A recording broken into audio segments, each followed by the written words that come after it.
KBS 1라디오 라이브 비상대책위원회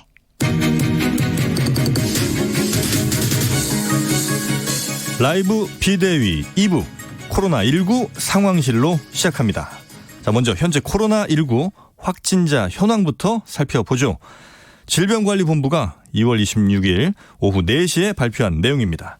자, 지금까지 확진자 오전 9시 확진자보다 115명이 늘어서 1261명, 1261명, 그리고 완치가 24명, 사망자는 12명. 그리고 오늘 현재 코로나19 2만 716명이 검사 중이라고 합니다. 특히 좀 확진자가 늘어난 곳을 보면요. 경북, 대구, 그리고 부산과 경기 순으로 좀 많이 늘었던 것 같습니다. 아마 이 지역 사시는 분들 굉장히 걱정이 더 커지실 텐데요. 빨리 이 상황이 좀 더 좋아질 수 있도록 전 국민이 같이 노력을 좀 해야 되겠습니다. 자, 그럼 이번에는 코로나19와 관련해 팩트체크 한번 해보도록 하죠. 강양구 과학 전문 기자 연결이 됐습니다. 기자님 나와 계시죠? 네, 안녕하십니까. 강양구입니다. 네. 자, 이 코로나19 사태 계속해서 아마 팔로우를 하고 계신 걸로 알고 있는데 네. 지금 확진자 수가 1000명 넘어섰고요. 지금 과학 전문 기자로서 이 현재 코로나19 국내 상황은 어떻게 판단하고 계십니까? 네, 매일마다 늘어나는 100명, 200명씩 늘어나는 숫자에 너무 공포를 가지실 필요는 없을 것 같아요. 네. 지금 검사가 대기되어 있는 사람들이 굉장히 많기 때문에 당연히 그 사람들을 다 검사를 하면은 그 안에서 코로나19 바이러스에 감염된 사람을 걸러낼 수밖에 없으니까. 늘어날 수밖에 없다. 예, 늘어날 수밖에 없는 거니까요. 그래서 앞으로도 아마 며칠간은 계속해서 늘어날 것입니다. 그런데 지금 오히려 주의를 기울여야 되는 것은 네. 그 늘어나는 정도의 추이, 그리고 또 늘어나는 분들이 도대체 어떤 연결고리가 있는지에 관심을 가지는 게 좋을 것 같은데요. 네. 일단 지금은 대구, 경북을 총력을 다해 막아야 되는 상황이고 지금 정부도 거기에 이제 가장 중점을 두고 있습니다. 그런데 네. 오늘 이제 발표된 상황을 놓고 보면은 네. 한 가지 걱정이 되는 것은 이 신천지 관계자 그리고 청도 대남병원 관계자의 확진자 비율이 계속해서 줄어드는 추세예요. 네. 그 말은 무슨 말이냐면은 이제 신천지 예배를 보신 분들이 전국으로 퍼져가지고 그 지역에서 또 작은 고리들이 대구 경북 바깥에서 생기고 있다라는 이야기거든요. 네. 네, 그래서 그런 부분들이 앞으로 얼마나 더 확산이 될지 그리고 어떻게 방역 당국이 통제를 할지에 따라서 네. 이 상황을 대구 경북에서 막을 수 있을지 아니면은 전국적인 유행 상태로 갈지에 대한 네. 갈림의 대목이 지금 1, 2주인 것 같습니다. 혹시 제가 지금 말씀 듣다가 궁금해지는 게 이제 확산 속도와 연결 고리 이런 것들이 이제 잘 유의 깊게 살펴봐야 된다고 말씀을 주셨는데 네. 일단 하나 먼저 궁금한 거는 확산 속도가 그럼 지금 우려할 만한 수준인지 하나가 좀 궁금하고요. 네. 또 하나는 연결고리 말씀을 주셨는데 연결고리라는 게 처음에 수십 명 혹은 100여 명 요 정도 상황에서는 누가 누구에게 전파가 됐고 이런 것들이 굉장히 중요한 상황일 텐데 그렇죠. 지금 이제 1000명 넘어서고 이 상황이면 오히려 연결고리가 큰 의미가 혹시 없어지는 상황은 아닙니까?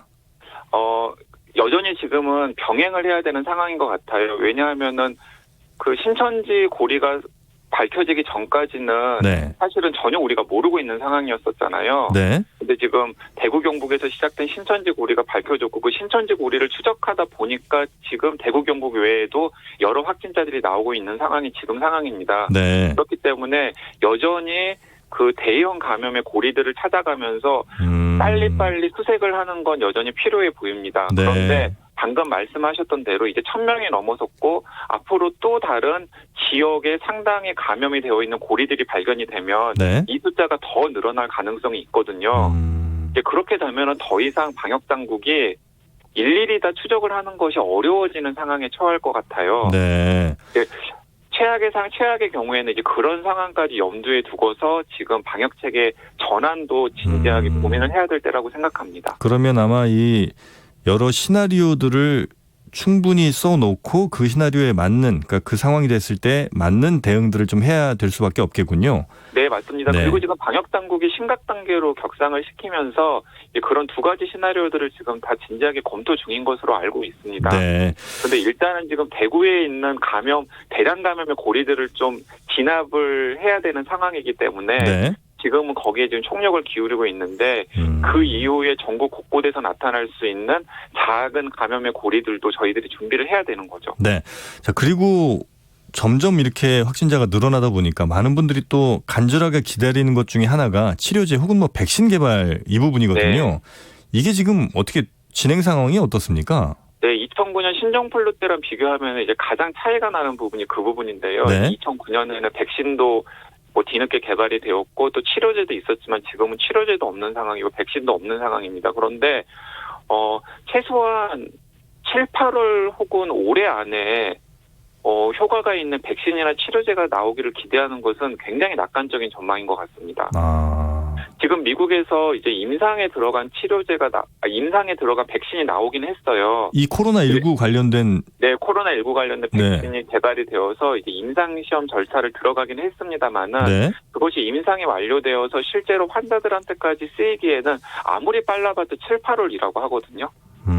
그리고 그것도 굉장히 낙관적인 전망이고요. 네. 그리고 또 그 백신이 실제로 효과가 있을지도 미지수고 그리고 치료약 같은 경우에도 마찬가지 상황이고요. 그래서 이 코로나19에 딱 맞춤한 백신이나 치료약이 빨리 개발되기를 기다리는 것은 너무 낙관적인 전망인 것 같고요. 오히려 네. 지금 많은 분들이 기대를 하고 있는 것은 무엇이냐면 기존의 에이즈라든가 혹은 독감 같은 다른 바이러스가 일으키는 질환에 써왔던 항바이러스제들이 있습니다. 네. 근데 그런 항바이러스제들이 일부 코로나19 환자들의 이 중증을 완화시키는 데 도움이 된다라는 임상 결과들이 지금 세계 곳곳에서 나오고 있거든요. 그래서 그런 것들을 좀 적절하게 잘 조합을 해서 네. 가장 최선의 조합을 찾는다면 치료약을 새로 개발하지 않더라도 약간 치료약과 비슷한 효과를 이제 그 환자들을 진료하는 데 있어서 네. 도입할 수 있지 않을까 하는 기대를 조심스럽게 가지고 있고 여기저기서 이제 어떤 식으로 조합을 해서 치료를 할 때 도움이 될지를 가지고 여러 가지 지금 임상시험 긴급 임상시험과 같은 일이겠죠. 네. 환자들 상대로 시도가 되고 있는 상황입니다. 그럼 지금 말씀하신 거는 백신은 아니고 치료제인 거죠? 네, 치료제인 거죠. 네. 에이즈라던가 독감에 그동안에 써왔던 치료제들을 한 번씩 써봤더니 호전되는 상황이 있어가지고. 네. 그게 의미 있을 만큼의 어떤 숫자가 됩니까? 아니면 그 정도는 아니고 그냥 뭐 한두 분 정도 아주 적은 사례로 지금 보고가 되고 있습니까? 의미 있는 정도는 되는 것 같아요. 그래서 임상 의사들 사이에서 이런 경우에는 이런 치료제를 한번 써보는 게 어떨까 정도는 공유가 되어 있는 상황이고요. 네. 그런 것들을 이제 적절히 조합을 하고 또 테스트를 해서 어떤 상황에서는 어떤 치료제들을 서로 조합해서 혹은 어떤 치료제를 쓸 때 가장 효과적일지를 좀 합의를 본다면은 그게 코로나19 바이러스를 치료하는 약간 표준적인 치료법이 될 수 있겠죠. 아직 네. 그 단계는 아니지만은. 그렇게 됐으면 굉장히 좋을 것 같긴 한데요. 네, 오히려 근데 그게 좀 더 저희가 기대해 볼 만한 빠른 시간 안에 기대해 볼 만한 일일 것 같습니다. 네. 그리고 팩트 체크해야 될 또 한 가지가 면 마스크나 일반 부직포 마스크는 효과가 없다. 네. 그런 내용들이 인터넷에서 많이 좀 오가고는 있거든요. 네, 좀 이제 굉장히 안타깝고 답답한 일인데 지금 많은 시민들이 굉장히 불안한 상황에서 이제 마스크를 구하시려고 노력을 많이 하잖아요. 네. 네, 그런데 이제 그 마스크 공급이라든가 혹은 마스크를 좀 원활하고 그 저렴한 가격에 구할 수 있도록 좀 정부가 당연히 여러 가지 지원을 해야 되는 거 맞는 것 같고요. 이제 그것과는 별개로 제가 이제 공고를 해드리자면은 기본적으로 이 코로나19 바이러스는 비말 그러니까 침방울을 통해서 전염이 되는 병입니다. 네. 예, 그렇기 때문에 그 침방울을 막을 수 있기만 하면은 충분히 이 어떤 마스크라도 도움이 되거든요. 네네. 예, 그래서 뭐 많은 분들이 그 KF 다음에 이제 숫자가 찍혀 있는 마스크를 굉장히 찾으시려고 노력을 해요. 그런데 그런 마스크는 구하기도 어려울 뿐만 아니라 또 비싸기까지 하잖아요. 네, 그래서 이제 제가 권해드리는 것은 침방울을 막는데 도움이 되는 마스크는 다 예방 효과가 있기 때문에 굳이 KFD에 숫자가 찍혀있는 마스크에 너무 집착하지 마시고 쉽게 구할 수 있는 부직포 일회용 마스크나 혹은 그마저도 구하기가 어려우시면 보통 집에 천 마스크 한두 장 정도는 굴러다니잖아요. 그러면은 그걸 그냥 깨끗하게 세탁을 해서 하루 이틀 정도 쓰시다가 또 세탁을 해서 하루 이틀 정도 쓰시면 충분히 뭐 지하철이나 혹은 다중이용 시설 같은 것들을 이용할 때 그 혹시나 있을지 모르는 바이러스 감염을 막는 데는 효과가 있다라는 거죠. 그러니까 그게 뭐 최우선 권장 사항은 아닐지라도 만약에 현재 마스크를 구하기 어려운 상황이라면 그 면 마스크를 다시 빨아서 쓰는 것도 그렇게 나쁘진 않다는 말씀이신 거죠? 네. 너무 스트레스 받으실 필요 없고요. 그리고 오히려 이런 것도 있어요. 그러니까 어제 대구 이마트에서 많이 팔렸던 거 KFD에 구사가 찍혀 있는 마스크는 네. 굉장히 촘촘한 마스크거든요. 그래서 그런 마스크는 숨쉬기가 좀 쉽지 않죠. 네, 숨쉬기도 쉽지 않아서 오히려 코로나19 바이러스에 취약한 노약자의 경우에는 그 마스크 때문에 건강을 해칠 수가 있어요. 그리고 그런 마스크는 네. 환자들이 굉장히 많고 환자들이 아주 다량의 바이러스를 배출하는 병원 봉환자실이나 응급실 같은 공간에서 권장되는 마스크거든요. 네. 그러니까 보통 시민들이 일상생활에서 쓰기 권장되는 마스크는 아닌 거죠. 네. 그래서 방역당국에서도 권하는 마스크는 네. KF 다음에 80이 찍혀있는 마스크예요. 너무 촘촘하진 않은 것. 네, 너무 네. 촘촘하지 않은 건데 이제 그 마스크도 구하기가 어려우시다면은 네. 침방울만 막으면 되니까 침방울을 막기 위해서는 일회용 마스크라든가 일회용 부직포 마스크라든가 혹은 네. 집에 있는 천 마스크로도 충분히 효과를 발휘할 수 있다라는 겁니다. 지금 저희 채팅창에도 많은 분들이 아니다, 그거 바이러스 크기보다 더 크다, 뭐 이런 얘기를 많이 하시는데. 그렇지 않아요. 제가 말씀드린 네. 바이러스는 0.2 마이크로미터예요. 그래서 그 바이러스보다 그 구멍이 작은 마스크는 현실에서는 없습니다. 어차피 없다는 거죠, 그거는. 어차피 없습니다. 그런데 네. 왜 그러면 그런 마스크가 도움이 된다라고 말씀을 드리는 거냐면 네. 보통 전파가 될 때는 바이러스가 침방울에 갇혀가지고 전파가 되는데 그 침방울의 크기는 5 마이크로미터 이상이에요. 그리고 여러분들 상식적으로 생각을 하셔봐도 네. 침방울이기 때문에 당연히 면에 닿으면은 네. 면을 바로 뚫지 않고 이렇게 면에 딱 이렇게 묻어나잖아요. 걸리겠죠, 네네. 걸리잖아요. 그렇기 때문에 그 정도만으로도 충분히 효과가 있고 네. 예를 들어서 뭐 이런 경우 있습니다. 그러니까 굉장히 다량의 침방울을 뒤집었을 경우에는 네. 면 마스크가 효과가 없을 수 있는데 예를 들어서 마스크 없이 기침하는 사람 앞에다가 얼굴을 들이대는 경우는 없잖아요. 아, 그럼요. 뭐 그렇죠. 그런 경우는 네. 없잖아요. 그러니까 지하철을 쓰거나 혹은 다중이용 시설에서 네. 적당히 거리가 있는 상황에서 그리고 마스크를 끼고 기침도 하는 상황 옆에서 뭔가 혹시 꺼림칙해서 예방 효과를 노리고 싶다면은 네. 천 마스크나 면 마스크로도 충분하고요. 그리고 이것은 저의 개인적인 의견이 아니라 네. 감염내과 선생님들 그리고 또 질병관리본부도 KF80 마스크를 처음에는 권장을 하다가 2월 10일 전후해서는 네. 일반 면 마스크로도 일상생활에서는 충분히 방역 효과를 기대할 수 있다고 발표를 했고요. 네. 지금 이런 내용들을 정리해가지고 이 질병관리본부와 식약처가 새로운 마스크 공고 사항을 지금 준비 중인 것으로 알고 있습니다. 그렇습니까? 네. 자, 그 권고 사항 그것도 한번 저희가 챙겨보도록 하고요. 네, 챙겨주십시오. 네. 그리고 코로나19 확산 속도가 좀 빨라지면서 정부가 원격 진료를 한시적으로 허용을 했습니다. 맞습니까? 원격 진료라고 하기보다는 일시적인 전화 진료를 허용했다라고 보는 것이 맞는 것 같고요. 원격 진료랑은 좀 다른 건가요? 네, 이제 24일부터 전화 네. 진료를 할 수 있도록 해놨는데 지금 의사협회에서 강하게 반발을 하고 있어서 네. 일선 병원에서 실제로 그게 진행이 될지는 굉장히 미지수예요. 네. 자, 근데 왜 이제 원격 진료, 그러니까 전화 진료를 일시적으로 허용을 했냐면 지금 코로나19가 전파되는 여러 가지 고리들 중에서 뭐 교회라든가 혹은 가족 간 전파 외에 네. 가장 이제 전파 위험이 큰 곳이 병원이거든요. 그래서 이제 많은 시민들이 지금 병원에 가는 것을 꺼려 하시잖아요. 네. 네, 그리고 병원에서도 또 환자들이 병원을 찾아오는 것을 지금 꺼려하는 상황입니다. 자, 그런데 예를 들어서 이제 만성 질환을 가지고 있어가지고 네네. 정기적으로 병원을 방문해서 약을 처방을 받아야 하는 환자분들이 있어요. 어차피 같은 약을 주기적으로 처방받으신 분들이죠? 맞습니다. 그런 경우 있잖아요. 네. 이제 그런 경우에는 병원에 가더라도 그냥 의사 선생님이랑 인사 한번 하고 증상 같은 거 간단하게 체크받고 약을 타오는 경우가 대부분이잖아요. 네. 그래서 이제 방역 당국의 생각은 그런 환자들의 경우에는 지금 이 시기에는 굳이 병원을 가는 것을 권하지 않고 전화를 통해서 처방을 받을 수 있도록 하는 게 좋지 않겠느냐. 네. 라고 하는 게 이제 정부의 입장입니다. 그리고 저는 그런 정부의 발상의 전환이라든가 아니면은 조치는 굉장히 합리적인 조치라고 생각을 하고 시민들로부터도 환영을 받을 수 있으리라고 생각합니다. 네. 근데 이제 의사협회에서는 이렇게 전화 진료를 임시적으로라도 허용을 하고 나면 이제 계속해서 의사들이 반대해 왔던 원격 진료로 이어질 가능성을 일단 걱정하시는 것 같고요. 네. 또 한편으로는 코로나19 증상을 가지고 있는 분들이 일반 감기라고 의사들한테 이야기를 하고 감기약을 타가지고 뭐 항생제 같은 것들을 복용하다가 네.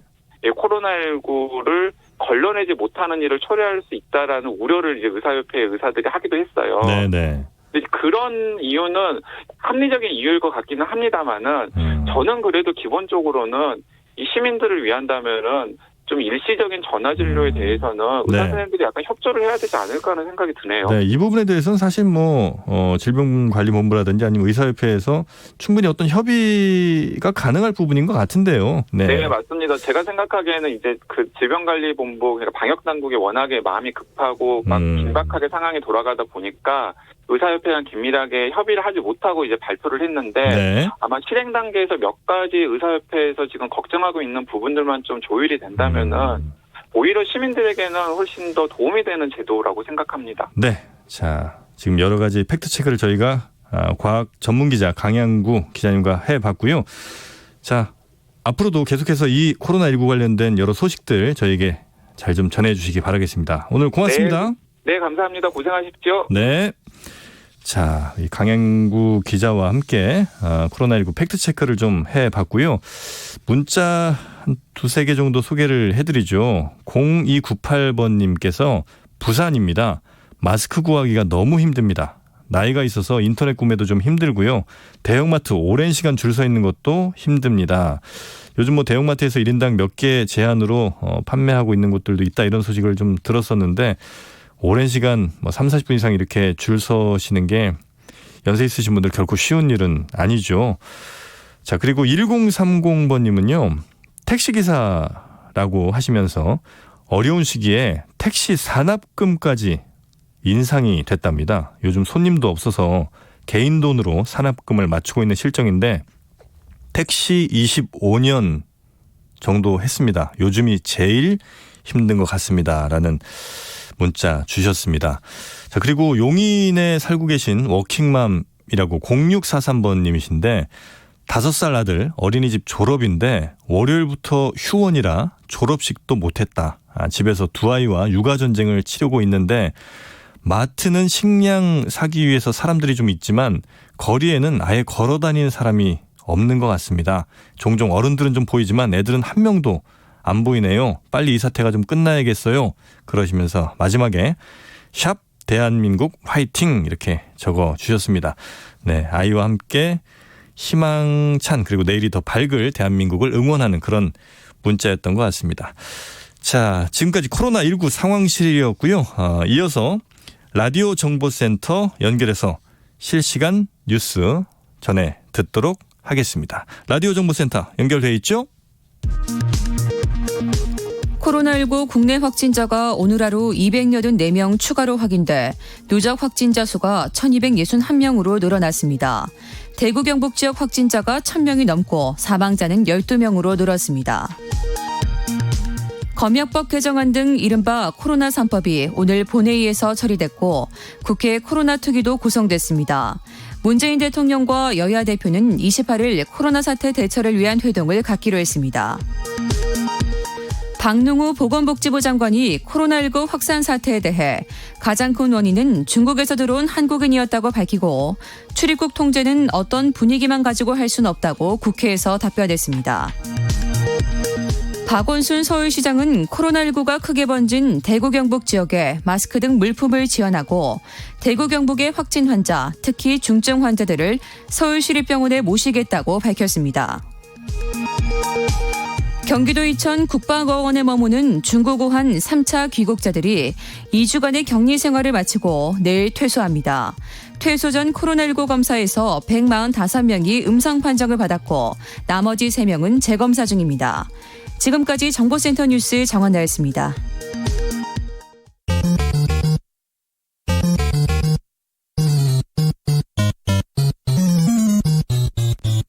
KBS 1라디오 라이브 비상대책위원회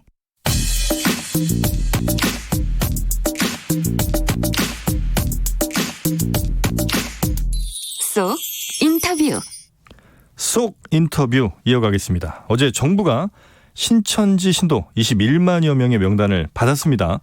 그러면서 전부 코로나 검사를 실시하겠다. 그래서 코로나19 확진세도 잡겠다. 이렇게 얘기를 했는데 코로나19 전국으로 번지는 걸 막기 위해서는 무엇보다도 진단검사 이걸 신속하게 해내는 게 관건이겠죠. 코로나19 진단검사 어떻게 이루어지고 있는지 이 자세한 내용 이야기 나눠보겠습니다. 대한진단검사의학회 권계철 이사장 연결했습니다. 안녕하세요, 이사장님.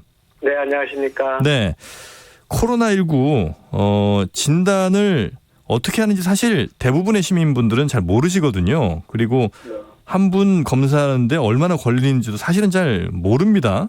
그래서 어떤 방법으로 얼마나 시간이 걸려서 이 검진이 되는지 이거 한번 좀 설명 가능할까요?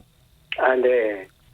지금 현재 사용하고 있는 검사법은 네. RT-PCR이라고 하는 유전자 검사법입니다. 환자의 검체에서 유전자를 추출한 후에 네. 코로나19 바이러스만 있는 특정 유전자 부위를 증폭한 후 일정 기준 이상의 형광이 검출되면 양성이고요. 네. 그렇지 않으면 음성이라고 판정하게 됩니다. 그 숫자가 많으면 그러니까 바이러스가 하나라도 있으면 이게 감염이 아니고 숫자가 어느 정도 수치 이상이 넘어가야 된다는 말씀이신 거군요. 네, 그렇습니다. 지금 시행하고 있는 RT-PCR법이 민감도 특이도가 가장 높기는 하지만은 네. 그 모든 검사가 다소간의 위양성과 음성을 가지고 있고요. 네. 그 부득이한 부분을 최소화하려고 저희 전문가들이 노력하고 있습니다. 혹시 그러면 만약에 수치가 좀 낮았는데 네네. 오늘 검사에선 낮아서 제가 음성을 받았는데 내일쯤 제가 수치가 올라와서 내일은 양성이 될 수도 있습니까? 예, 그렇습니다. 그 아까 말씀드린 것처럼 네. 그 바이러스 양이 이 증폭 검사 후에 10카피 이하면 음성으로 판독하게 되고요. 네. 10에서 50카피 정도면은 양성이 나올 수도 있고 음성이 나올 수도 있고 네. 최소 50카피 이상 되어야지 안정적으로 양성으로 판독하게 됩니다. 네. 그러면 혹시 지금 코로나19 이거 검사할 수 있는 검사 기관이 대략 몇 개 정도 있습니까? 네, 검사 기관은요. 네. 저희 의료기관에서는 현재 77기관이 검사가 가능하고요. 77개 기관이요? 네네. 그리고 3차 기관 인증 신청을 받은 결과 15개 기관이 신청하였습니다. 네. 그래서 교육을 마치고 또 정확성이 굉장히 중요하지 않습니까? 네. 그래서 미지의 검체를 질병관리부로부터 받아서 네. 15개 기관에게 보내게 됩니다. 그러면 15개 기관이 그 정답을 맞추는 겁니다. 네. 지난번에는 양성 3개, 음성 4개 그 물질을 보내서 그 답을 다 맞춘 기관만 지금 검사를 하고 있는 거거든요. 아, 어느 정도 능력이 충분히 검증됐다 이런 것만요? 네. 이런 검사를 외부 정도 관리라고 하는데요. 네. 이런 게 다 통과되면은 총 90여 기관, 의료기관으로 확충될 예정입니다. 그럼 몇 분 정도를 하루에 검사를 할 수 있습니까? 예를 들면 의심 환자 몇 명을 이제 검진을 해야 될 거 아닙니까? 네네. 하루에 몇 명 정도가 가능하죠? 네. 지금 현재 가능한 일일 검사 건수는요. 네. 22,000건 정도 됩니다. 하루에 22,000건. 네네. 어제 17,000건을 시행했거든요. 네.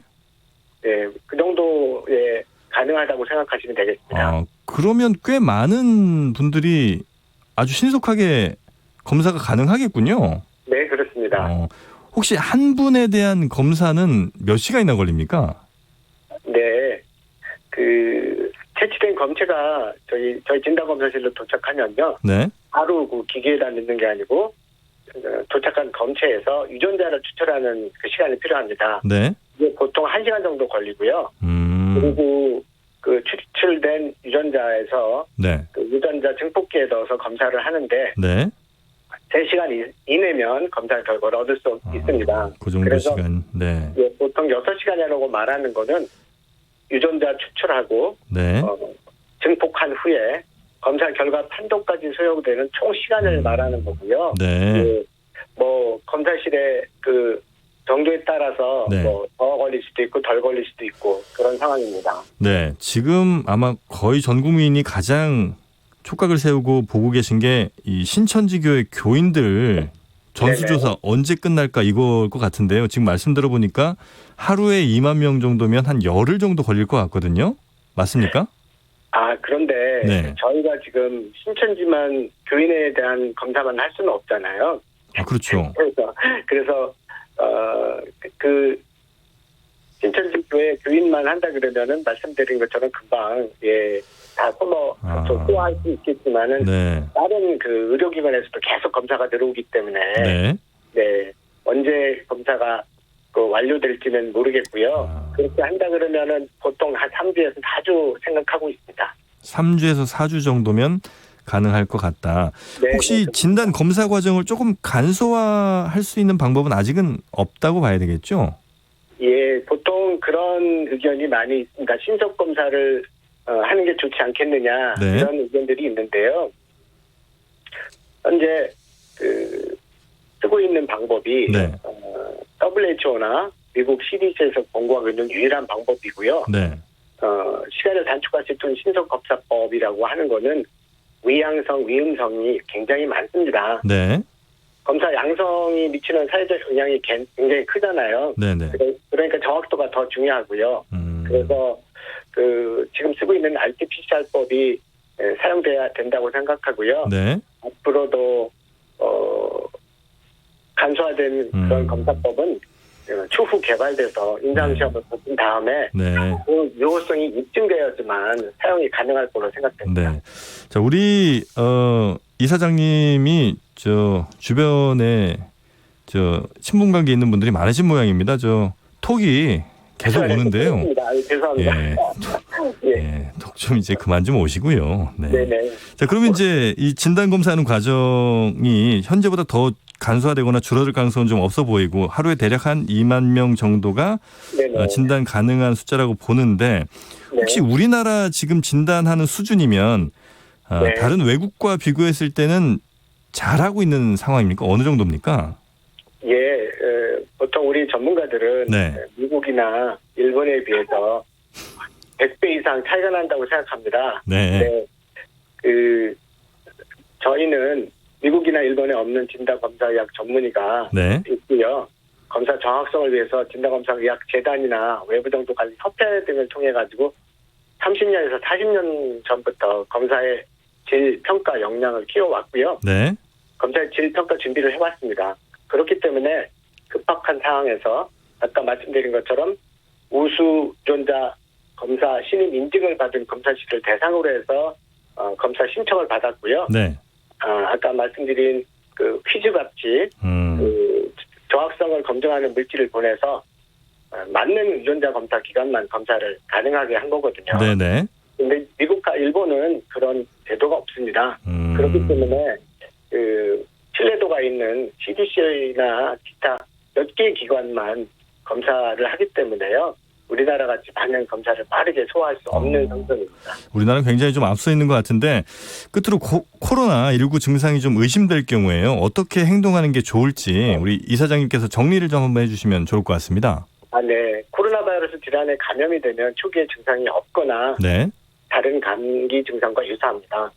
그렇기 때문에 당장 병원에서 검사를 받으면 좋겠지만요. 양성으로 강하게 의심되는 다른 환자들의 검사들이 참 많이 밀려 있거든요. 그래서 증상이 네네. 나타나기 전이라면요. 네. 자가격리라든지 이런 거를 통해서 개인 위생 지침을 충실히 지키고 네. 만약에 증상이 나타나면 목이 아프거나 재채기를 하거나 또는 가래가 많이 나온다든지 이런 증상이 나타나면 의료기관 선별 진료소를 통해서 빨리 검사를 받으시는 게 좋겠습니다. 네. 다시 한번 말씀드리면은 네. 마스크 착용, 철저한 손씻기, 대중이 모이는 장소를 피하는 등의 네. 개인 위생을 잘 지켜주시면 좋겠습니다. 네, 말씀 감사합니다. 그리고 아마 지금 계속해서 오는 톡은요. 라디오에서 너 목소리 들었어 아마 이런 메시지일 가능성이 굉장히 높습니다. 제가 경험상 그렇게 그런 메시지가 아마 많을 겁니다. 대책위원회에서 계속 오는. 대책위원회입니까? 그런 톡은 괜찮습니다. 네. 죄송합니다. 아닙니다. 자, 계속해서 좀 저희 코로나19 확산 방지를 위해서 빠른 진단 계속해서 노력을 좀 해주셨으면 고맙겠습니다. 네, 감사합니다. 네, 지금까지 권계철 대한진단검사의학회 이사장이었습니다. 자, 그러면 교통정보센터 한번 다녀올까요? 김한나 씨 나와 계시죠? 네, 지금 이 시각 퇴근 정체가 최대일 것으로 예상되는데요. 서울 시내는 강변북로 일산 방면으로 반포대교에서 난지 나들목까지 37분 정도 걸리겠고요. 반대 구리 쪽은 마포대교에서 잠실대교까지 밀리고 있는데요. 40분가량 소요되겠습니다. 올림픽대로 잠실 쪽은 반포대교부터 영동대교 구간에서 짧게 밀리고 있는데 반대 공항 방면은 성수대교부터 노량진 수산시장까지 다시 여의 하류에서 가양대교 사이에서 정체입니다. 서부간선도로는 양방면에서 어려운데요. 특히 성산대교 방면은 금천교부터 성산대교 구간 지나시는데 48분가량 소요되겠습니다. 고속도로도 퇴근길 정체로 수도권을 중심으로 밀리고 있습니다. 서울 외곽고속도로 일산에서 판교 방면으로 노지 분기점에서 송내 9km 정체고요. 반대 판교에서 일산 쪽은 시흥 요금소에서 송내까지 8km 정체입니다. 이후로는 소래터널 부근 1차로에서 고장난 화물차를 처리하고 있어서 주의 운전하셔야겠습니다. KBS 교통정보센터였습니다.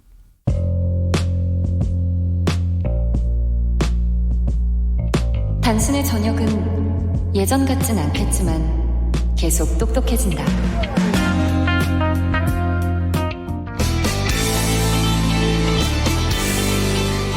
딱 5분이면 됩니다. 5분 동안 대한민국 정당 소식을 국제 심판처럼 공평하게 전해드립니다. 오창석의 5분 당. 네, 라이브 비디오에서 5당 명예 대변인을 맡고 계신 우리 오창석 평론가 나오셨습니다. 반갑습니다. 네, 안녕하세요. 오창석입니다. 네. 국회가 다시 문을 열었죠? 오늘 분위기 빠르게 좀 부탁드리겠습니다. 네, 코로나 3법이 국회 본회의를 통과했습니다. 네. 국회 코로나19 대책특별위원회를 가동했고요. 20대 국회 임기가 끝나는 5월 29일까지 활동할 예정이라고 합니다. 네. 하루 전까지만 하더라도 주요 건물에 출입을 전면 통제했었고 모두 소독을 마쳤습니다. 네. 이날 오전 9시부터 다시 운영을 정상화했고 몇 개 문은 여전히 셔터를 내린 채로 운영하고 있습니다. 출입하는 사람들의 일일이 체온을 다 확인을 하고 있고요. 네. 민주당의 이재정 대변인 같은 경우는 출입할 때 체온이 살짝 높아서 다시 의무실에서 재검을 받기도 했습니다. 네. 재검 결과 별 문제가 없는 것으로 나타나서 회의에 참석을 했고요. 민주당 지도부 같은 경우는 최고위 회의에서 전원 마스크를 착용하고 입장을 하기도 했습니다. 네. 미래통합당 역시 마찬가지였고요. 취재진에게 특별히 마스크를 착용해야만 네. 취재가 가능하다라고 따로 공지를 하기도 했습니다. 네, 오늘은 오창석 평론가에게 주어진 시간이 조금 더 적어졌습니다. 아, 예, 네, 조금 더 빨리 한번 가보겠습니다. 네. 각 당 소식 한번 가보죠. 더불어민주당. 그입 다물라라고 표현하고 싶은데요. 누구예요? 홍익표 대변인 얘기입니다. 네. 봉쇄 조치 표현으로 논란을 빚었었죠. 결국은 수석 대변인 자리에서 물러난다라고 밝혔습니다. 네. 물론 이 봉쇄 조치를 우한처럼 완전히 지역을 폐쇄하는 것이 아니라 지역 검진을 확대하겠다. 특정 종교에 대한 수색을 강화하겠다라는 뜻이었지만 대구 경북 지역에 대한 민심이 굉장히 안 좋아졌기 때문에 그렇죠. 결국은 사퇴하겠다라고 밝혔습니다. 특히나 이런 상황에서는 누구나 다 불안해하고 힘들어하는 상황에서는 더더욱 이 정치권에서 말조심을 좀 해야 될 것 같다는 생각이 좀 듭니다. 네. 자, 그리고 다음 당은 어디 국민의당으로 갑니까? 네, 미래통합당과 국민의당 소식인데요. 네. 안철수는 과연 유승민이 될 수 있을까 이렇게 표현하고 싶습니다. 되고 싶답니까? 될 수 있을까 의문입니다. 네. 지금 김영호 공천관리위원장이 만남을 제안했는데요. 여기에 대해서 국민의당 안철수 대표는 못 만날 이유는 없다. 이렇게 이야기를 남겼습니다. 독재 행보를 가겠다. 우리 당은 우리 당대로 가겠다라고 이야기한 것과는 조금 달라진 스탠스를 확인할 수가 있는데요. 네. 일단 국회 모두가 위기 극복에 집중해야 한다면서도 못 만날 이유는 없고 그리고 연대 가능성에 대해서도 황교안 대표나 김형호 공관위원장이 연대를 생각하지 않고 있다고 밝혔기 때문에 네. 이 부분에 대해서는 따로 언급할 이유가 없다. 저한테 물어보지 말고 그쪽에게 물어보라. 이런 이야기를 남겼습니다. 이 말은 반대로 표현하면은 네. 그쪽에서 만약 연대 의사를 밝힌다면 네. 논의할 정도는 되어 있다. 이렇게도 해석을 할 수가 있습니다. 조금 뭔가 연대 관련된 논의를 하고 싶다. 이렇게까지 우리가 확대 해석해도 됩니까? 그렇게 해석할 수도 해석의 여지가 있다. 해석의 여지가 있다. 이렇게 표현을 하고 싶습니다. 점점 워딩이 아주 디테일해지십니다. 네. 네. 자, 그리고 안철수계로 분류됐던 몇몇 의원들 이제 미래통합당에 합류를 했죠? 네, 맞습니다. 어떤 이야기 좀 나왔습니까? 일단은 김중로 이동섭 의원이 합류를 확정을 했고요. 장환진 국민의당 창당준비위원회 집행위원회 부위원장 역시 미래통합당으로 이미 옮겨갔습니다. 네. 여기에 김삼화, 김수민, 신용현 의원도 이적을 고려하고 있다라고 이야기가 나오면서 지금 현재 바른미래당에서 안철수 의원을 따라 나온 모든 의원들 중 대부분이 미래통합당으로 가는 것이 아니냐 네. 이런 우려가 나오고 있습니다. 네.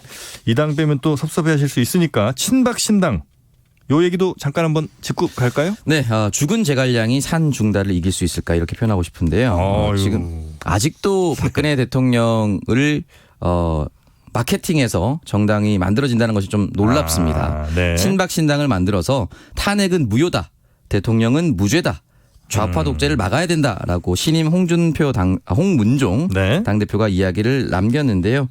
일단은 친박신당은 창당 견인문에서 자유민주주의의 근간을 부정하고 민주주의의 근간을 흔드는 문재인 정권의 퇴진에 매진하겠다. 네. 이렇게 이야기를 남겼습니다. 네, 무죄라고 생각한다면 법적으로 대응을 하는 게 더 맞는 건 아닌가 하는 생각이 살짝 들기도 합니다. 네. 자, 우리 오창석 평론가 5분당 날이 갈수록 우리 시청자분들께 그리고 청취자분들께 인기가 높아지고 있는 것 같습니다. 네. 부럽습니다. 아유, 아닙니다. 네, 오늘도 수고 많으셨고요. 네. 네, 안녕히 들어가세요. 네, 고맙습니다. 네. 자.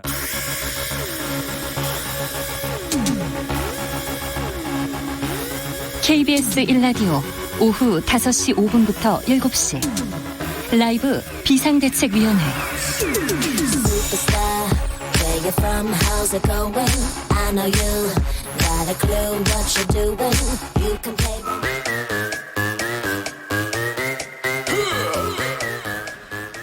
재판 5분 전입니다. 모두 귀를 집중해 주시고요. 잠시 오늘의 재판을 시작하겠습니다. 자, 지금 말씀드린 순간 재판부가 입장을 했죠. 사건 번호 0226 오늘 재판 바로 시작해 보도록 하겠습니다.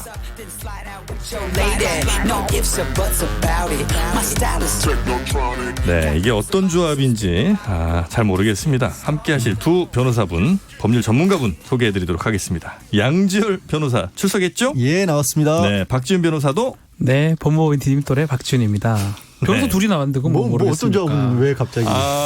사실 이제 우리 양지열 변호사님이 어제까지 여기 또 계셨었죠. 네, 그 박지훈 변호사는 뭐 어디 나간지 본인 잘 모르시죠? 저는 앞으로만 갑니다. 뒤를 돌아보지 않습니다.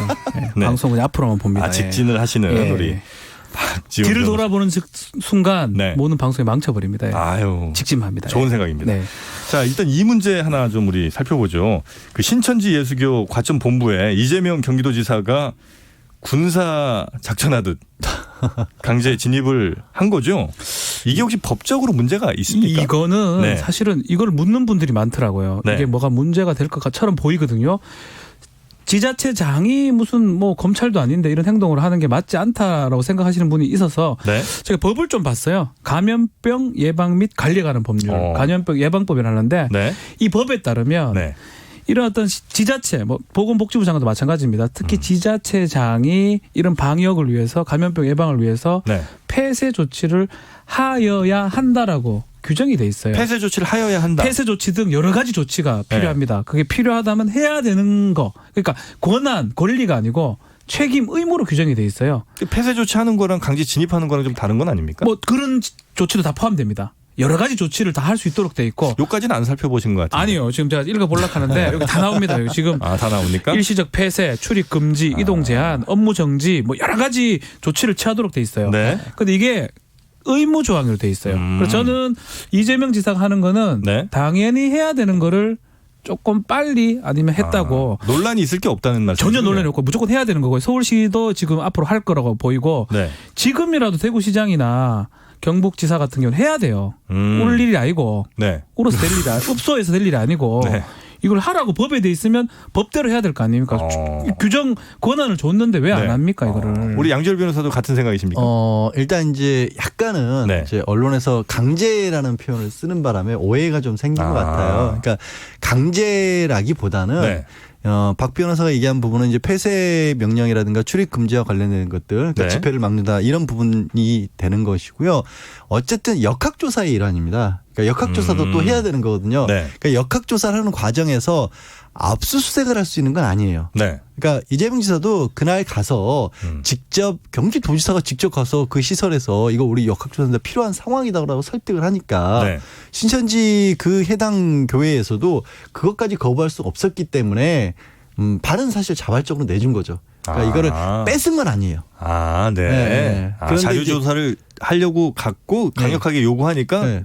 설득 작업을 한 거죠. 아, 그렇습니까? 3시간인가 걸쳐서. 그렇죠. 그렇기 때문에 네. 이게 나중에 뭐 언론에서 이제 좀 약간 세게 표현을 하다 보니까 네. 강제 뭐 이런 거에 좀 두드러졌는데 그런 의미의 강제는 아니에요. 법에 예방을 하고 방역을 해야 되는 걸로 돼 있어요. 제가 보기에는 박 네. 변호사가 이제 조문을 하나만 찾은 것 같아요. 두 개 다 차에서 47조, 49조 두 개 다 있거든요. 그런 말이 네, 있습니다. 알았어요. 웃기지 마요. 아니 울길락 하는 게 아니고 네. 지금이라도 대구시도 좀 그런 조치를 해야 된다 생각이 들어서 이 박 말씀 변호사는 드리는 거예요. 밖에서 기다리면서 그 네. 얘기를 많이 했어요. 사실 대구하고 경북 쪽에서 오히려 지금 가장 큰 불이 닥친 곳이 거긴데 사실 그렇죠. 왜 조금 이게 뭐랄까 좀 소극적으로 보인다. 왜 그럴까? 거기가 오히려 더 적극적으로 나서야 되는 게 그렇죠. 아니냐. 그래서 전체 명단을 뭐 주긴 줬다 이런 얘기. 명단은 자발적으로 받은 거고 근데 그게 진짜 명단인지는 이재명 지사가 지금 들어간 이유가 그거잖아요. 네. 경기도에도 줬어요. 줬는데 이사 확인을 해보니까 16일 날 10,000명가량의 집회가 있었다고 하고 거기서 확진자도 나왔는데 경기도에서 그 사람들 명단은 빠져 빠져 있다. 있었어요. 그러니 우리가 최종적으로 더 검토를 해야겠다. 직접 우리가 확인하겠다. 확인하겠다고 그렇죠. 한 네. 거거든요. 그러면 비슷한 조치가 오히려 대구나 경북 쪽에서 더 빨리 더 많이 이루어져야 되는데 박 변호사 얘기한 건 그거 같아요. 오늘 경북지사도 협조를 요청한다라는 그런 얘기만 해서 이건 협조 요청할 상황은 아니다. 그렇죠. 그러니까 협조를 좀 세게 요청해야죠. 100% 믿을 수가 없는 상황이 아닌가 생각이 들어요. 그렇다면 뭐 압수수색 왜 합니까? 검찰이 그 피의자를 못 믿으니까 압수수색 하는 거거든요. 근데 우리 피의자라고 그 범죄란 예를 비유를 해보자면 네네. 비유를 해보자면 자꾸 그런 지금 전력들이 있잖아요. 그 신천지 교회에서 그렇기 때문에 선제적으로 조치를 취할 필요가 있지 않나. 이건 이제 전체 국민들 그렇죠. 시민들의 안전을 위해서 특히 대구라면 더 네. 그렇게 해야 된다 생각이 듭니다. 알겠습니다. 이 문제는 이 정도로 정리하고요. 지금 채팅창 그리고 문자 메시지에서 가장 많이 이야기가 오간 게 이명박 전 대통령의 석방 얘기입니다. 네. 법정에서 다시 구속된 것도 뭐 일각에서는 약간 이례적이다 이런 얘기가 있었던 것 같은데 다시 이거 석방된 거는 너무 이례적인 일이다. 그래서 더블 이례적인 일 아니냐. 이거는 어떤 정도 상황이라고 혹시 우리 두 분께서 보시는지. 어제 당황했어요. 네. 아, 당황하셨어요? 진짜 왜냐면 법률 이렇게 전문가들도. 얘기를 하고 있는데 네. 그 진행 중에 갑자기 속보가 떠서 제작진에서 설명을 좀 해달라고 하는데 이게 무슨 일인가. 아 진짜 없는 일이군요. 그렇죠. 그렇죠. 엿새 만에 나왔잖아요. 네. 그 6일 만에 나올 거면 어제 그래서 제가 약간 당황해서 했던 얘기가 혹시 건강이 중대한 변경 저도 사항이 똑같이 있거나. 얘기했어요. 아, 그 6일 사이에 네. 그렇지 않고서는 이렇게 풀려나올 수가 없다. 재판에 들어갈 때는 좋았거든요. 피부나 이런 게. 피부까지 느낌이 그렇다고요. 피부까지 보셨어요? 근데 갑자기 6일 만에 풀려났다면 네. 건강 이유 말고는 없어요. 근데 지금 알고 보니까 엄청난 법리 때문에 나온 것 같아요. 아 지금 이제 추후로 확인해 보시니까 저희도 사실은 네. 형사 주석집 같은 거 확인해가지고 변호사 한 5-6명이 달라붙어서 네. 확인을 하니까 이렇게 해석할 수도 있다. 어떤 법리입니까? 너무 궁금합니다. 양절 이거. 변호사 설명하시죠. 법리 부분은 우리 양절 변호사한테. 저 약합니다. 왜냐하면 이렇게 얘기를 한 거예요. 네. 이게 좀 복잡한데요. 네. 어쨌든 이 전 대통령이 구속돼 있는 상황에서 네. 구속 기간이 끝나기 전에 재판이 안 끝날 것 같으니까 네. 그래서 재판부에서 조건을 좀 까다롭게 달아서 보석으로 석방을 1차적으로 해줬잖아요. 그리고 재판이 끝났는데 네. 재판이 끝나서 실형을 선고했고 네. 징역형도 15년이었던 1심보다 더 무겁게 17년을 선고를 하면서 이제 재판도 끝났으니까 보석을 취소하겠습니다라고 우리 재판은 이제 끝납니다라고 한 거 아니겠어요? 네. 근데 이 보석 취소라는 거를 하는 게 네. 잘못됐다. 이 보석 취소 결정이 재판부의 결정이 네. 라면서 이 유무죄를 따지는 판결을 상고를 한 게 아니고 네. 이 보석 취소 결정에 대해서 재항고라는 걸 한 거예요. 대법원에. 네. 이 결정만 좀 뒤집어 달라. 근데 문제는 뭐냐면 7일 이내에 이런 재항고 같은 걸 하면 네.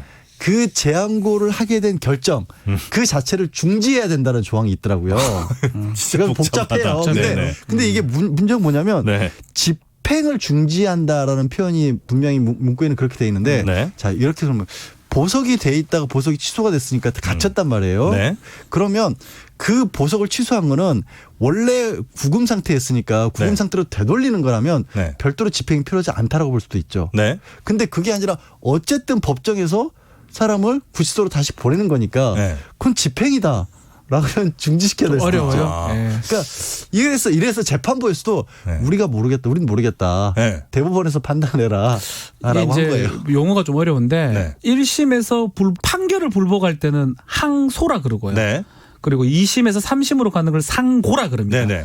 그 판결에 대한 불복 절차고 네네네. 이런 명령 결정에 대한 불복 절차를 항고 재항고라 그래요. 이름 좀 어려워. 이것도 여기서부터 지금 설명하기 어렵기 때문에 네네네. 그럼 지금 재항고한 거예요. 2심에서 네. 3심 갈 때 네. 결정에 대해서 불복하는데 네. 재항고했을 때는 집행을 정지하도록 돼 있습니다. 두 분은 이거 다 이해하고 계신 거죠? 사실 저는 정확하게 이해를 못합니다. 그렇지만 이런 생각을 해냈다는 게 대단한 것 같아요. 아, 이 변호인단이 저는 잘한 그런 것 겁니까? 같아요. 변호인단이 그 빈틈을 잘 찾아낸 거예요. 그래서 재판부에서 네. 고민을 하면서 결국은 이 정도면 풀어줘야 되지 않을까라고 해서 6일 만에 석방을 한 것 같습니다. 아니 이게 네. 저 박 변호사가 굉장히 솔직하게 얘기를 한 게요. 네. 사실은 재판부가 뭐라 그랬냐면 이것도 집행정지를 해야 되는지 견해가 대립돼서 우리는 판단하기 모르겠기 판단하기 어렵기 때문에 그래서 대법원에서 이 결정을 어떻게 내릴 때까지는 우리 네. 어쩔 수 없이 집행을 정지한다고 한 거예요.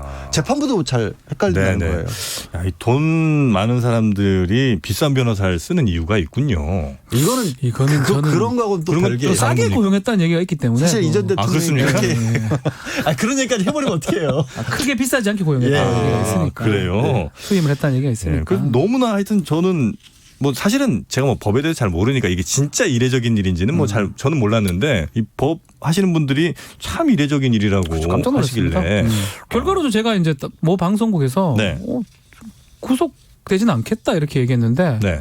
제 말이 맞게 돼버렸어요. 결론적으로는 맞게 돼. 아니 그거는 다르죠. 이 사람은 그렇다고요, 그걸 그냥. 갖다 붙여요. 그럼 이제 이명박 전 대통령에 대한 이제 마지막 재판이 남아 있는 거죠?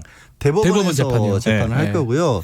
근데 이 언론에서는 보통 재항고 같은 경우에 네. 이런 결정에 관한 사건은 한두 달이면 끝나거든요. 원 재판하고 상관없이. 네. 그래서 한두 달 내에 다시 재구성 여부가 결정될 거라는 식으로 보도가 나온 데도 있었는데 저는 그렇지는 않을 것 네, 같아요. 저도요. 네, 왜 네. 그러냐면 그 한두 달 내에 결정이 된다는 거는 비슷한 사례가 있고 기준이 만들어져 있었을 때 네. 어느 기준에 맞는지를 따져봐서 한두 달 걸린다는 얘기인데 네. 이 경우는 항소심 재판부에서도 우리도 잘 모르겠다고 할 정도로 처음 있는 일이거든요. 네네. 그러니 대법원도 고민을 할 겁니다. 어느 쪽으로 고민을 해서 결정을 하든 여기에 맞는 법리를 개발해내서 네. 그럴듯하게 결정을 만들어내야 선례를 만드는 거니까. 그러니까 그 이상 밖에 계실 것 같아요. 코로나는 가만히 있어봐. 안에 있어야 피하시는 건가? 잘 모르겠어요.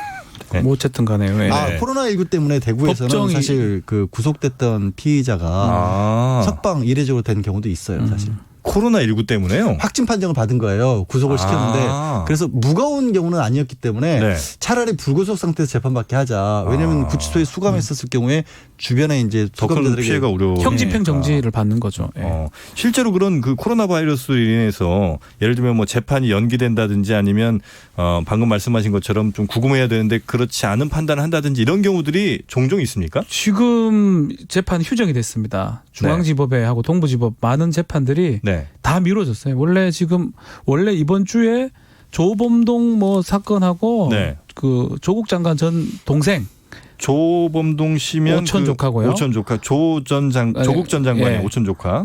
그러고 동생 사건, 뭐 네. 운동원 사건, 정경심 사건, 뭐 여러 가지 사건들이 있었는데 네. 싹 다 지금 미뤄진 상태입니다. 언제 할지 모르겠어요. 이건 그러면 그 재판들 말고 나머지 일반적인 재판들도 지금 거의 다 미뤄져. 통보가 와요. 휴정한다고. 네. 그 휴정하고 다음 재판으로 미룬다고 통보 왔는데 네. 저는 뭐 반반 같아요.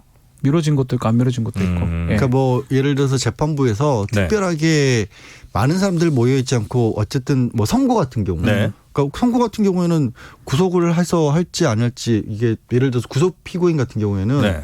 자기가 유죄 무죄 받는 게 하루하루가 다르잖아요. 그런 네. 경우는 또 복잡하게 심리를 해서 네. 침튀기면서 말할 일이 없으니까 재판장이 그냥 일방적으로 유죄입니다 무죄입니다만 알려주면 되니까 그런 건 진행을 할 것 같고요. 그게 아니라 뭐 증gin신문 이런 거 있지 않습니까? 네, 네. 이런 것들은 아마 다 휴정을 할 것 같아요. 그럼 이게 뜻하지 않은 또 피해를 피해가 보는 있을 수 분들도 있죠. 있죠. 예. 예를 들면 재산상의 피해도 있을 수 그렇죠. 있고 예. 이런 것도 있겠군요.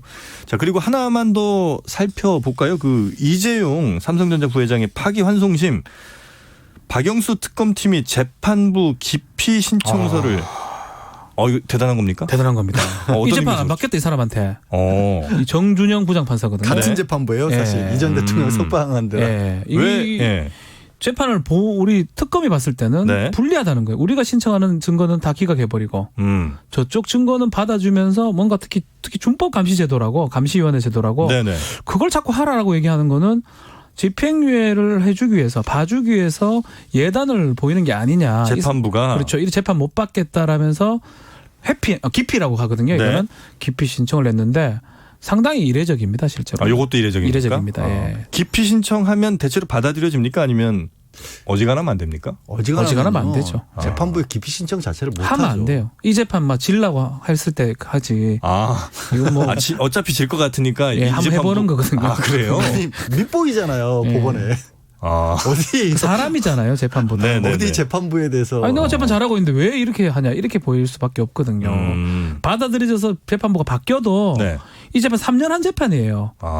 또 시간 걸리기도 하고 바뀌긴 어려울 거예요. 네. 그렇다면 그걸 알면서도 하는 거예요. 너무나 불합리한. 지금 이 재판은 도저히 난 못하겠다. 좀 이재용 부회장 재판 부분은 이제 특검의 입장이 이해가 가요. 왜냐하면 사실 이제 뭐 언론에도 다 여러 번 나오긴 했지만 갑자기 앞으로도 똑같은 문제가 생길 것. 그러니까 네. 뭐 재판부 정치에서 정치 권력이 이런 부정한 일을 요구하면 어떻게 할 것이냐. 대비책을 만들어라. 네. 그래서 뭐 준법감시위원회 갑자기 만들겠다고 하고 그리고 이제 회복적 사법이라는 얘기가 나오는데 네. 회복적 사법이라는 거는 주로 소년범들 이런 가벼운 범죄에 있었을 때 회복적 사법. 예.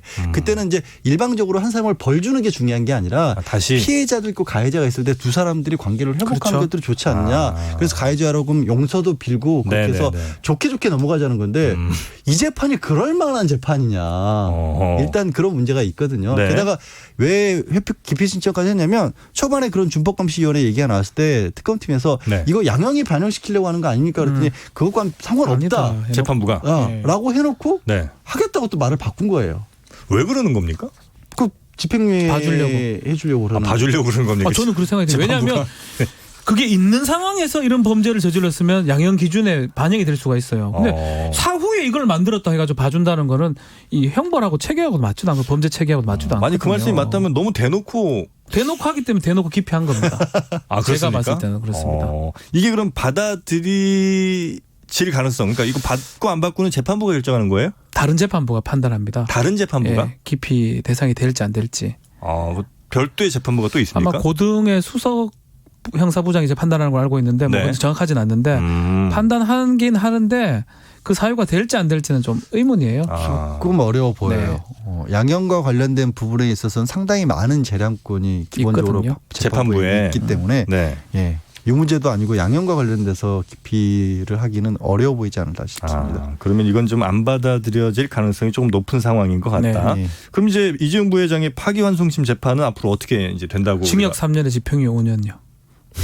다 이거는 나왔습니까? 내가 뭐 판사가 아니고 예전에 재벌들 사모 시스템이라고 네. 그렇게 많이 나왔었어요. 있었죠. 예. 혹시나 그렇게 하는 걸 막기 위해서 네. 특검팀에서 기피 신청까지 한 게 아닌가 저는 이렇게 생각을 해봅니다. 징역 3년에 집행유예 5년. 5년. 네, 그 정도면 이제 많이 봐왔던 케이스다. 예, 그렇습니다. 네, 우리 양지열 변호사도 비슷한 생각이십니까? 뭐 횟수까지는 정확히 모르겠는데 네. 집행유예의 길로 향하고 있는 건 맞다. 다만 그런데 이제 회복적 사법이나 이런 좀 약간 억지스러운 얘기는 없었으면 좋겠다. 차라리 그냥 집행유예 해주면 해줬지. 네. 이게 좀 뭐 삼성의 준법감시위원회라고 하지만 삼성 같은 경우에는 네. 법무팀의 변호사만 200명 가량이 그렇죠. 넘는다고 해서 사실 웬만한 로펌보다 더 변호사들이 네, 많아요. 없어서 그런 불법을 저지른 게 아니잖아요. 근데 느닷없이 갑자기 밖에서 법조인 몇 사람, 사회 시민단체 몇 사람이 왔다고 네. 그 일을 그러면 앞으로 안 하리라는 보장이 있느냐. 그러니까 안 하리라고 저도 믿고 싶지만 네. 그게 명분이 돼서는 안 된다라는 거죠. 그거 설치한 건 저는 찬성이 좋은 일이지만 네. 그걸로 인해서 갑자기 뭔가 형이 가벼워진다고 한다면 그건 국민들이 보기에는 뭐 받아들이기 쉽지가 않죠. 준법감시위원회가 삼성에 생기는 것 자체는 굉장히 환영할 좋은 만한 일이에요. 일이지만 좋은 일이에요. 네, 그렇다고 해서 이게 재판에 영향을 줘서는 안 된다. 아까 말씀드렸다시피 뭐 네. 회복했다고 해서 뭐 형을 가볍게 해주는 거는 네. 글자가 들어 학생들끼리 싸워서 학교 폭력 네. 이럴 때 나오는 건데. 애들끼리 할 때나 봐주는 거예요. 네, 오늘 굉장히 그 불만이 많으신 아니요, 모양입니다. 불만 전혀 없습니다. 지금 네. 우리 정영진 우리 진행자 우리 오랜만에 봐서 기분이 좋았어요. 네. 평소보다 약간 들뜬 것 같아요. 아, 우리 박지원 변호사. 네. 맞아요, 저분하고 내가 스타일이 좀 맞는 것 같아요. 네. 그건 좀 더 저희가 한번 예. 살펴보도록 딴 데서 하지요. 하죠, 뭐. 예. 자, 오늘 재판 5분 전 양지열 변호사 그리고 박지훈 변호사와 함께했습니다. 두 분 고맙습니다. 네, 고맙습니다. 감사합니다. 네. 자, 이제 라이브 비상대책위원회 마칠 시간인데요. 오늘 퀴즈 정답은 아시죠? 매점 매석이었습니다. 정답 보내주신 분들 중 추첨을 통해서 모바일 커피 쿠폰 보내드리도록 하겠습니다. 자, 오늘도 참 많은 분들이 문자 보내주셨습니다. 그래서 계속해서 뭐 정영